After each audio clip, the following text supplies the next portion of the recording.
Welcome to this episode of the Insurance Brokers Podcast. On today's episode, we're delighted to be speaking to Nic Brown. Nic is the UK Sales and Marketing Director at Markel International and has been with Markel for the last 3.5 years. Nic has worked across the UK, European and international health and financial services market for the last 25 years, and today we are talking about ways in which commercial brokers can become strategic partners to their SME client base. Good morning, Nic. Thank you so much for joining me today on the Insurance Brokers Podcast. I'm quite excited about what we're going to talk about. I wonder if you'd like to give everybody a bit of an overview about who you are and where you work? Yeah, sure. So good morning. Great to be on here. Hello, everybody. So my name is Nic Brown. I'm the UK Sales and Marketing Director for Markel. I've been at Markel for just over 3.5 years. And very simply, I took on a brilliantly exciting challenge of joining Markel to bring all of the various businesses that we'd acquired in the UK into one brand, pull together and execute on our value proposition in order to grow our business. And the broker channel is a massive part of that. So it's great to get the opportunity to talk to everybody. Absolutely. And I think what we really want to concentrate on today is around a white paper that you guys wrote last year, which for anybody listening there'll be a link to it in the show notes, and I highly recommend you have a look at it. So Nic, do you want to give an overview of the white paper, what's in it and why you guys wrote it? Yeah, sure. So I think that we'd never done anything like this before. So it was the first time that we'd kind of decided to have a think about the intellectual property that we had available and to see whether or not we could generate some interest and education and information, etc., to the broker community around the SME market. We hadn't seen much being done in that space. And it was fascinating because two things happened that I wasn't really prepared for. One was that just the breadth and depth of the SME market is quite breathtaking, and the diversity that's in there and the challenges that they face is genuinely quite inspirational, looking at it from a provider perspective. And secondly, when we went through the white paper and did our own marketing, we had a massive amount of interest. And, when we do direct marketing campaigns and broker activity, you kind of get a feel for what works and what doesn't work. This absolutely blew us away. So if any of you have actually looked at it already, thank you very much, because the idea is to bring together and give some context to the SME market, provide some really useful information, some statistics that tell a story about really where the market is going, the challenges that it's faced, and where we believe ourselves as providers and yourselves as brokers can really focus to ultimately protect our businesses and grow them. I think that's one of the things that struck me about the white paper, because you've absolutely hit the nail on the head in that respect. It is really a sort of a deep dive, I hate that term, but whatever, into the SME market. And like you say, the breadth and depth of the challenges faced, particularly in the last 12 months or so. And one of the things that we work on at Boston Tullis, as you guys know, is that thought leadership type of marketing. And our experience is also that when you've really understood who your client is and what they're facing, you become the consultative seller. The entire buying cycle changes.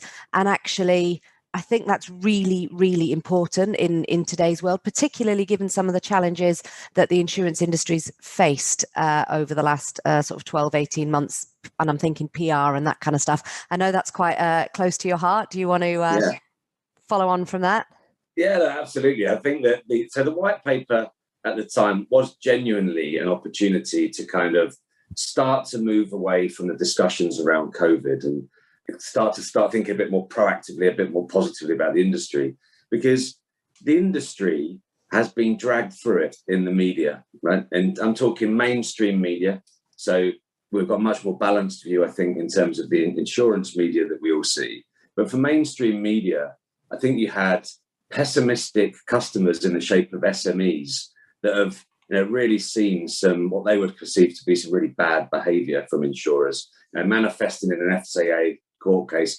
And only this week, Sarah, we've seen this kind of re-emerging of people being too slow to pay the claims that they've been told they need to claim. So part of it is around using this white paper and having this conversation is we have to all do a better job to represent our industry, because, the majority of us work in an ethical and highly customer focused way.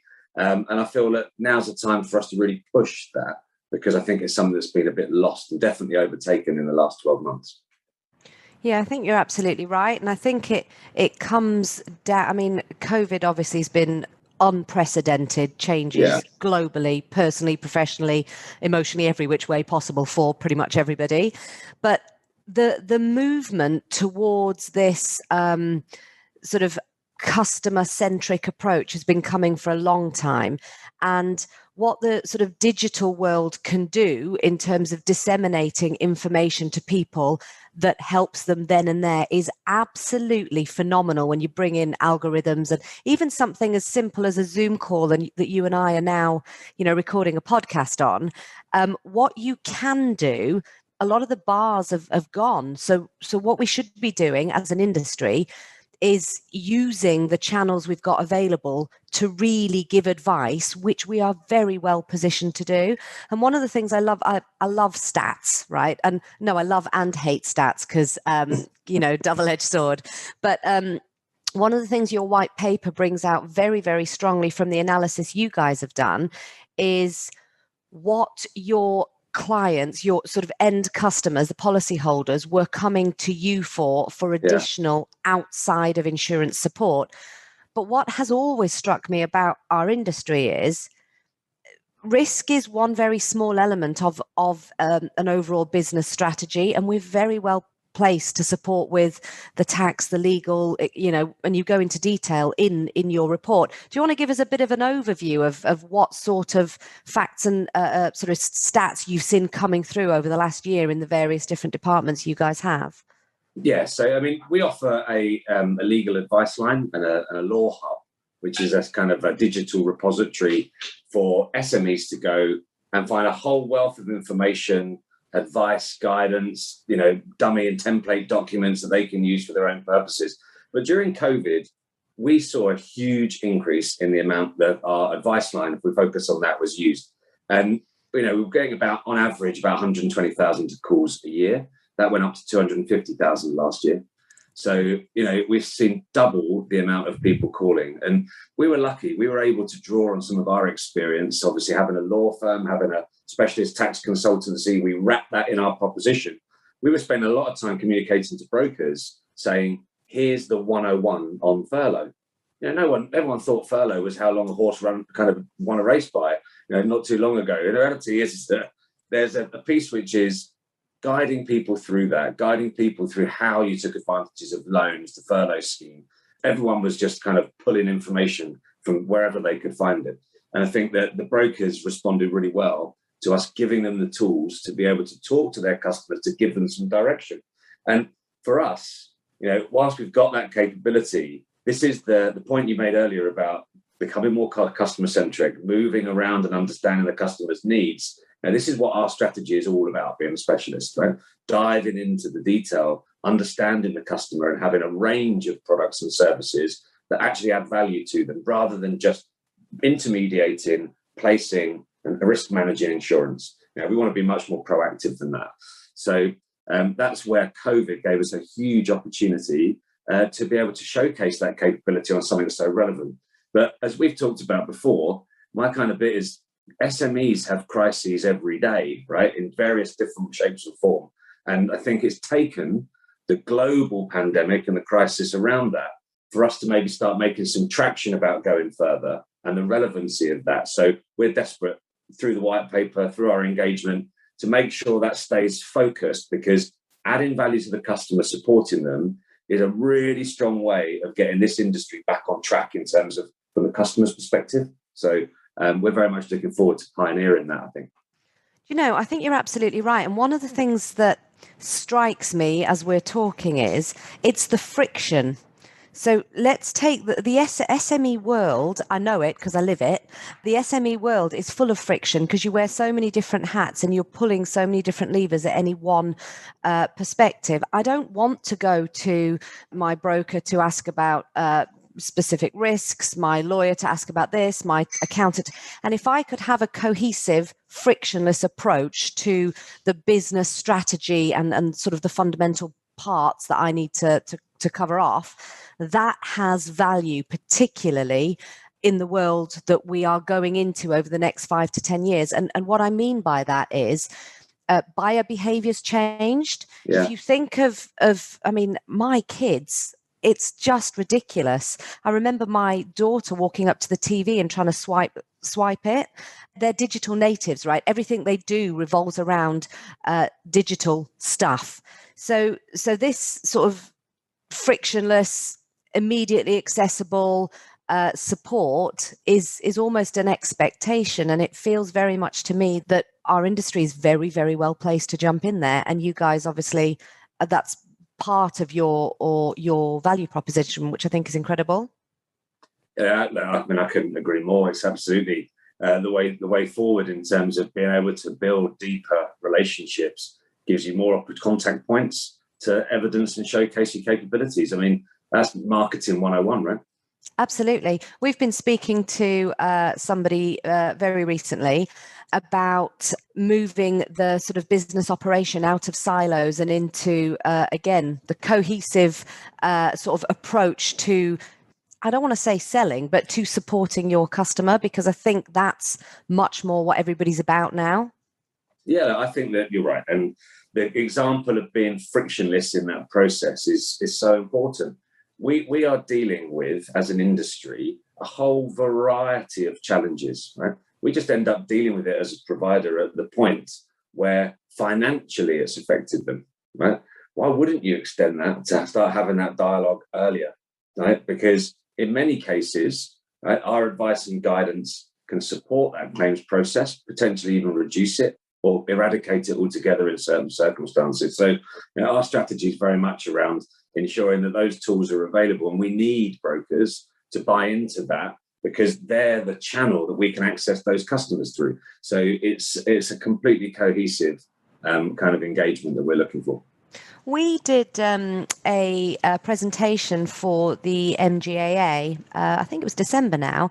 One of our partners is a health and safety risk management DIY online system, and it's aimed at the SME market, and the price point is aimed at the SME market.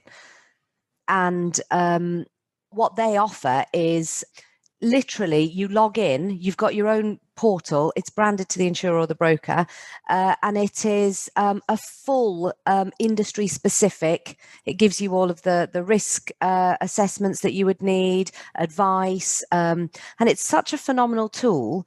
And that is, very aligned with what you guys are talking about and the way that the entire industry is going. Yeah, I mean, it sounds fantastic. The idea of being able to if you're a specialist and you can target on sectors, you can understand them more. Right? You can understand their behavior, you can understand their needs, you can understand their challenges. And if you're in that kind of strategic place in terms of where you want to take your business, you're able to then build those tools and understanding so that you're able to go wider within that kind of more specific channel, which it sounds like they've done. You'd have to give me the details of them. I'll have to look it up when after we've done this. Super. I absolutely will, because I think it's a phenomenal tool.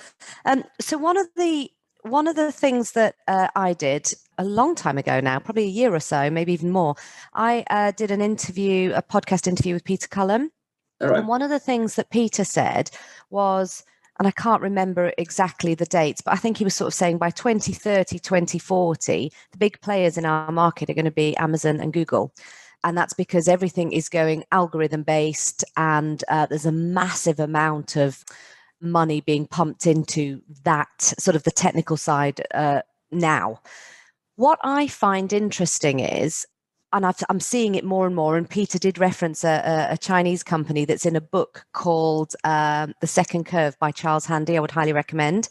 And what he was talking about is the way the whole world is changing, and how it's not enough to do what you've always done because you're not going to get what you've always got.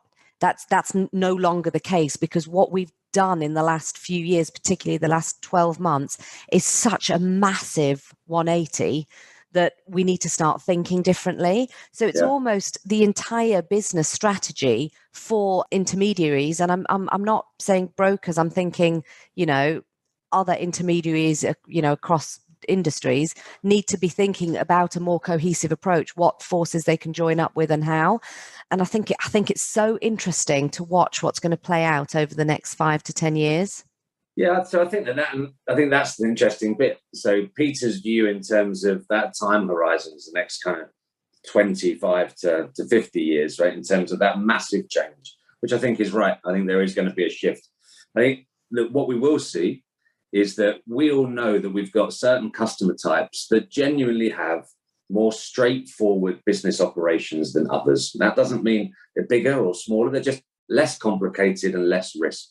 And they do lend themselves, as we've seen with Actress over the last 10 years, right? They lend themselves to a simpler transaction-based kind of engagement, which really lends itself to our industry in terms of that more algorithmic, digital-based approach.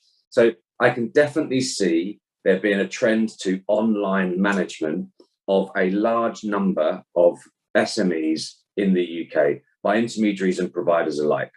I think there's always going to be a space for the more complex customers that have got more diverse businesses that desperately need the advice that insurance brokers can provide, the risk support they can give, and then lending itself to a wider kind of support vehicle. That doesn't mean the other ones are not going to need support. They're just going to need content and direction given to them in a different way. So I do think that there will be a divergence of the way that the customer is managed based on their complexity. We've seen that in other industries.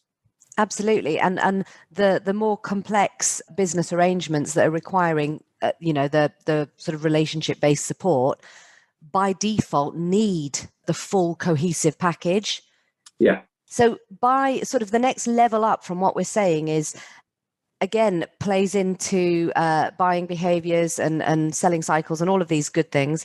The stickiness of a customer is so super important, particularly given the way things are changing. So the more ways in which you have contact points, giving advice, and are sort of in bed with that business, the more stickier they're going to be, which is just a common sense perspective. But everybody says it. But what does it mean? And how, as the broker, do you make that happen? How do you do it in a way that is within your business culture, to everybody? Because often you come across, this kind of circumstance whereby you've got the account exec who are absolutely, excuse my French, shit hot on, commercial business risk.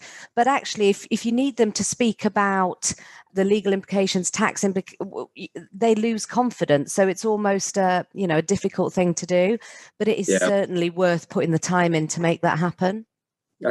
I completely agree. It's interesting that you talk about putting the time in for stickiness, because I think that's right. But, crikey, in the last 3.5 years that I've been in the market, I've talked to lots and lots of brokers. All of them tell me about how new business is so important to them, right? I'm not seeing huge swathes of new business switching between brokers at a rate that would say that there is a competitive environment for that. So, the reality is that if you're going to talk to your customers and add value to them in order to keep them, you can also do that to get them off someone else, right? So, the reality is that without doing that, you end up back to the good old cycles that this industry has been used to of hard and soft markets, no pricing sustainability, right? And price being the lowest common denominator to determine whether or not something's good, right, from the customer's perspective. Yeah. You speak to anyone that's worked in pensions and life insurance, right? That's where it started. 1% world, digital automation, right? And a huge reduction in the number of people that work in those industries. And we've got to take that collectively and start to add value to the customer, widen the conversation away from just capacity, right, appetite, pricing in terms of the cheapest wins. Because on that basis, if we continue doing it, this industry is going to be a lot tougher over the next 5 years for providers and brokers alike. We've got to do something against that, because you see behaviours like you've seen in the last 12 months, which again is not great for the customer. So that's what it's all about.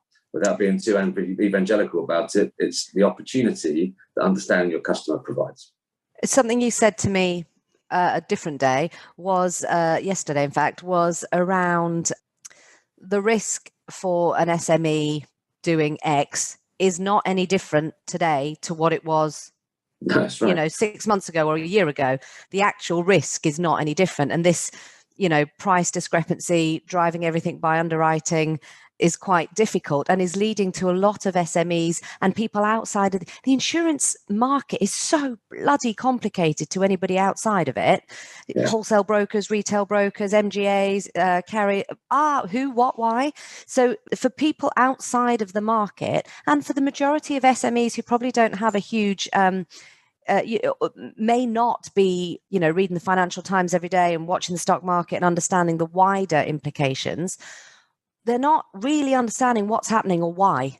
And that again is another thing that just gives a negative feeling towards the industry. So I think you're absolutely right. And I'm interested to see how we come out of that. Yeah, we've got a speaker slot at Bupa, a few insurers and brokers to talk about the PI market and challenging the way the market's run. Because I think there is a long-standing traditionalist view, especially in PI as an example, of, well, capacity comes into the market, right? The price goes down. Capacity comes out of the market when times get tough. The price goes up, and that's the cycle. Come on, right? Come on. I'm not having that. Right? There's a bit which is there's a whole. We're all to blame if that's generally what has been happening, which I think it probably has. But the sustainability and customer focus is something that, having worked in many insurance products and markets around the world, they're two words that I used to hear a lot. Sustainability, the customer.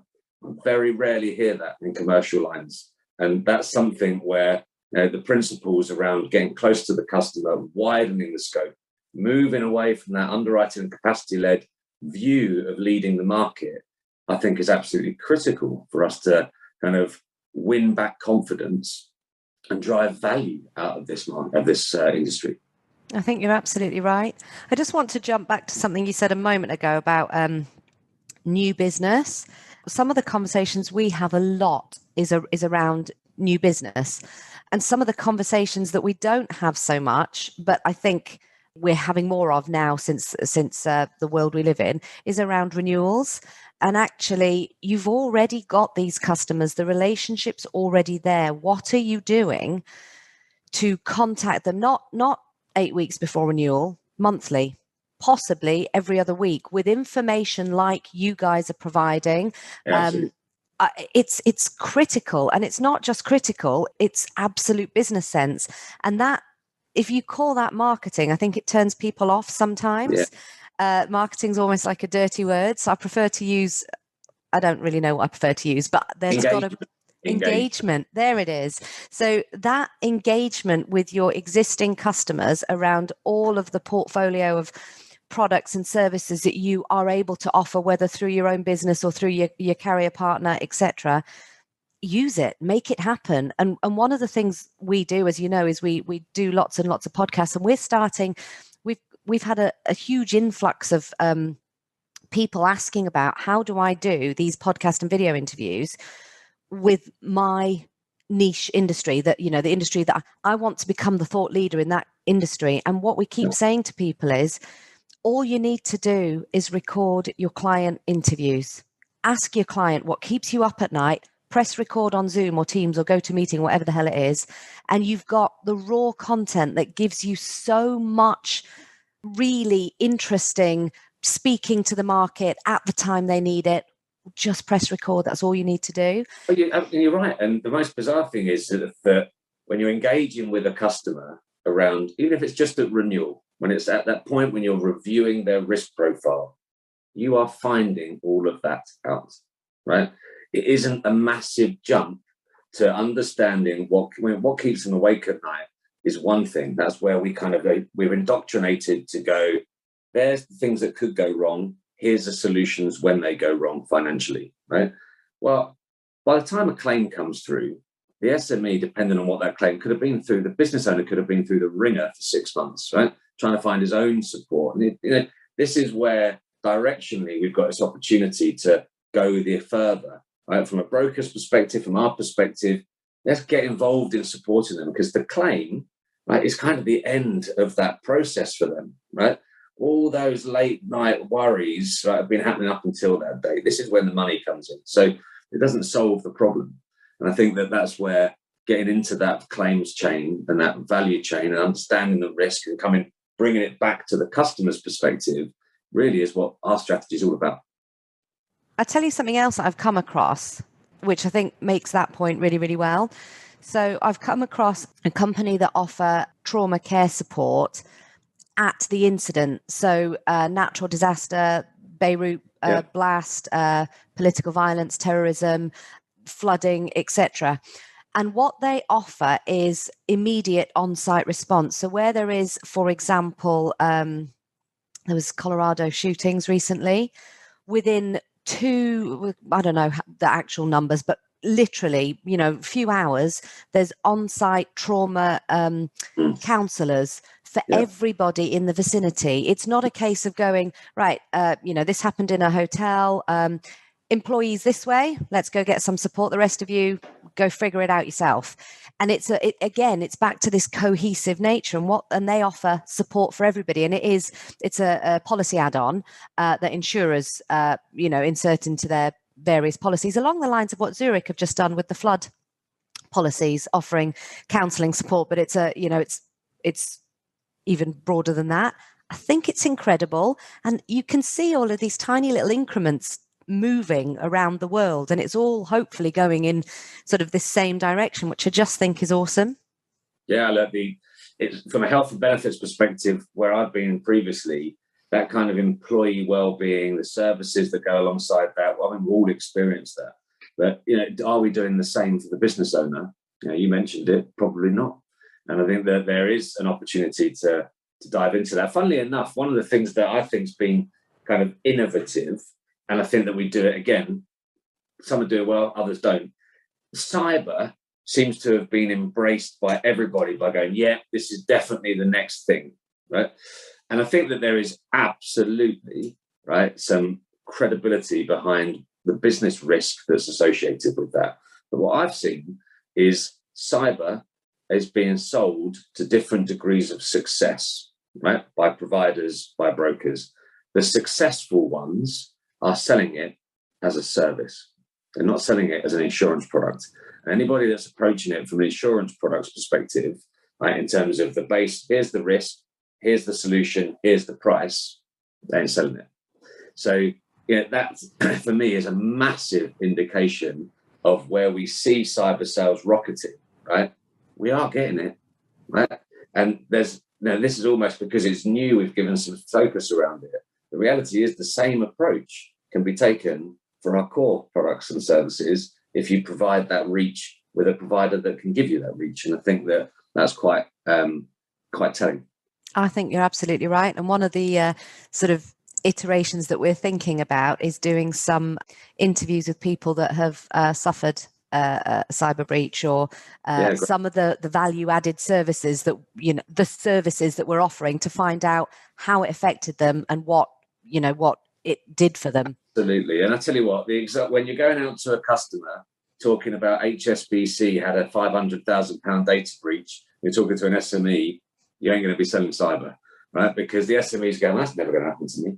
So putting it into context, as you've just identified, bringing it to life is absolutely critical in terms of that piece. Funny enough, if you look at the industries that are profiting out of COVID-19, tech support and tech companies are finding that they are getting much greater revenue, because SMEs are going, I've now got to work from home, which means everyone's taking their laptops around. Is my network secure? Is their Wi-Fi secure? Actually, can they even get into emails, right, and the order system?